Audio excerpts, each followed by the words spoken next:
Jill stared at the till screen like it might blink and disappear. Another beep, another barcode, another weary smile. "Thanks," she said automatically, handing a receipt to a woman clutching a bag of pet food and biscuits. The woman gave a distracted nod before disappearing through the sliding doors. Jill exhaled. The corner shop was slow today. A strange quietness hung in the aisles, interrupted only by the occasional crinkle of packaging or the soft shuffle of shoes on tile. She glanced at the clock on the wall. 2:38 p.m. Only 4 more hours. Her feet ached as they always did. So did her shoulders, a dull burn from restocking shelves earlier in the day. At 23, Jill sometimes joked with coworkers that she felt 80. When she'd first taken this job at 19, she hadn't minded. It was supposed to be temporary, a stepping stone while she figured out what she really wanted to do. She had been fresh out of school, full of curiosity and optimism. The regulars knew her name back then. She'd learned to manage deliveries, handle complaints, and run the place alone on the occasional Sunday. But what had once felt like a challenge now felt like a dead end. She wandered into the back room, pretending to tidy the stock of canned goods just to get away from the counter. The fluorescent lights buzzed above her. She leaned against a shelf and took out her phone. A small ad popped up as she scrolled social media. Looking for a fresh start? Discover your new career today. It caught her attention. That night, in the quiet of her studio apartment, Jill sat cross-legged on her bed and typed "job vacancies near me" into her laptop. The blue light cast shadows on the wall as she scrolled through listings. Office assistant, sales support, communications trainee. Some were out of reach, but others sparked interest. She began to apply. For the first time in weeks, her stomach flipped. Not from dread, but anticipation. The rejections came first, polite but impersonal.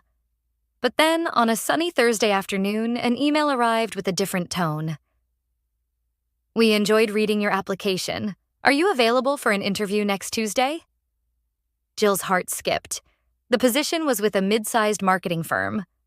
Frontline creative, as a junior client coordinator.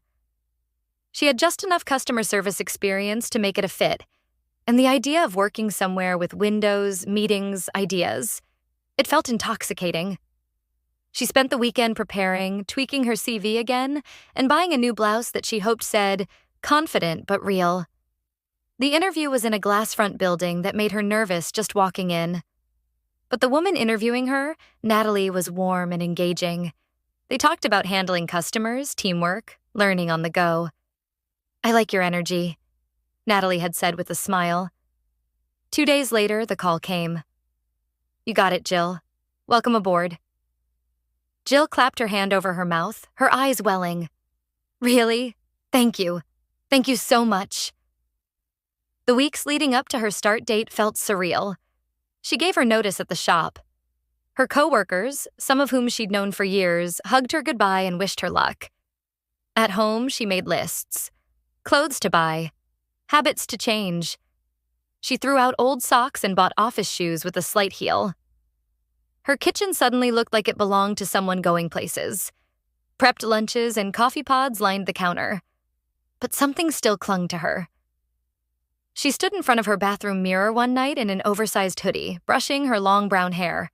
It hung like it always had. Thick, wavy, and down to the middle of her back. It was her comfort zone. But it also felt like a relic, like a piece of the Jill she'd outgrown. "I should cut it," she said aloud. She pulled it into a high ponytail, then twisted it into a bun. Maybe shorter? Shoulder length? She opened Pinterest. Bobs, lobs, dyed tips. Then something bold caught her eye. Women with shaved heads, gleaming, unapologetic. She kept scrolling. Some of the women were punk, some were elegant, some looked fierce, some gentle. But they all had something she couldn't look away from. Freedom. That night, the thought wouldn't leave her. On Sunday, Jill booked an appointment at a boutique hair salon across town. It had sleek black decor and good reviews. The next available slot was Tuesday afternoon. She felt dizzy when she clicked confirm. Jill arrived early, wearing black jeans and a beige sweater. Her hair was washed and brushed. out of respect, she told herself, for what she was about to leave behind. The receptionist greeted her warmly and introduced her to the stylist, a woman in her 30s named Karina. She had buzzed sides and bright green eyeshadow. "What are we doing today?" Karina asked as she led her to the chair. Jill paused.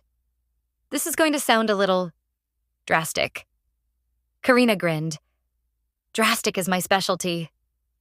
I want to shave it, all of it, completely bald."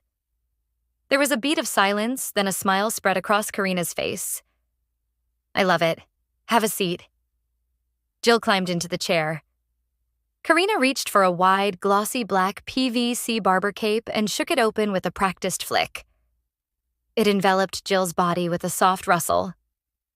The shiny material reflected the lights above, smooth and cool against her skin.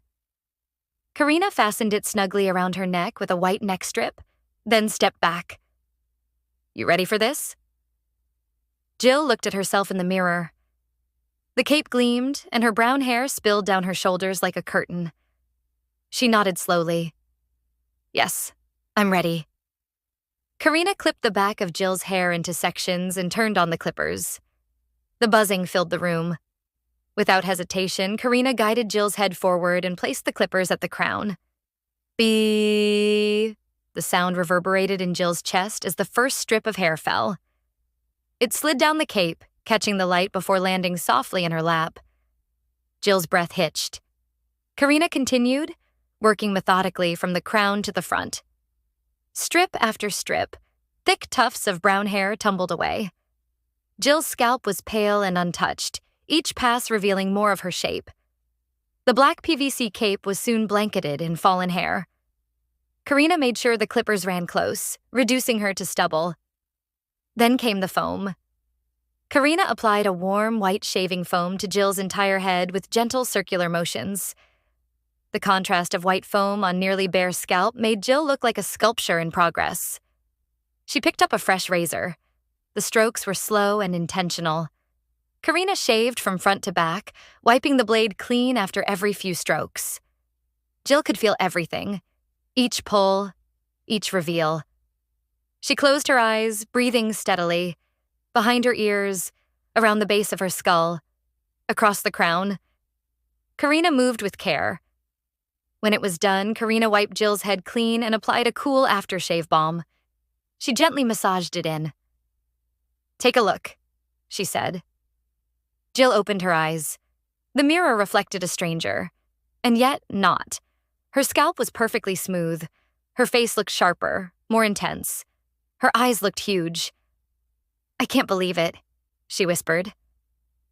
"You look amazing," Karina said sincerely. "And brave." Jill smiled. "I feel free." Jill stepped out of the salon and into the late afternoon sun. The breeze was the first thing she noticed. How it touched her newly bare scalp, cooling it instantly, whispering against the skin that had never felt air before. She stopped for a second on the sidewalk, head slightly tilted, letting the warmth and wind wash over her. The city moved around her. Cars passing, people talking, bicycles zipping past. But for a moment, Jill existed in a pocket of stillness. She took a deep breath and began to walk. Every step felt strange and electric.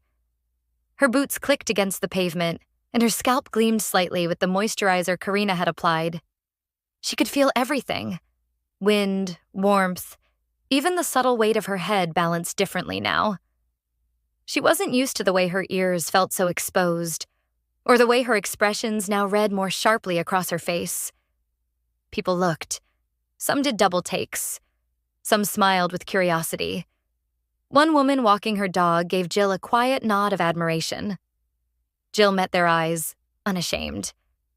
She stopped at a shop window to glance at her reflection. The black PVC cape had long been removed, but the image still echoed in her mind. The gleam, the change, the moment her old self had slid off with every falling lock of hair. Now she saw a confident young woman in a simple beige sweater, sharp cheekbones, strong eyebrows, and a completely bald head that didn't seem strange at all. It seemed right. That evening at home, Jill couldn't stop running her fingers over her scalp. It was addictive. She kept touching it, marveling at how smooth it was. Showering was surreal. She didn't need shampoo. The warm water ran directly over her head, and she smiled the whole time. She went to bed that night without a pillow tugging at her hair. She lay still, staring at the ceiling, and thought, I'm free. Jill woke early on her first day at Frontline Creative. She chose a crisp white shirt tucked into dark navy trousers with low black heels and a single gold bracelet. No makeup today. She wanted her bare face to speak for itself. Her scalp still had a subtle glow, freshly moisturized.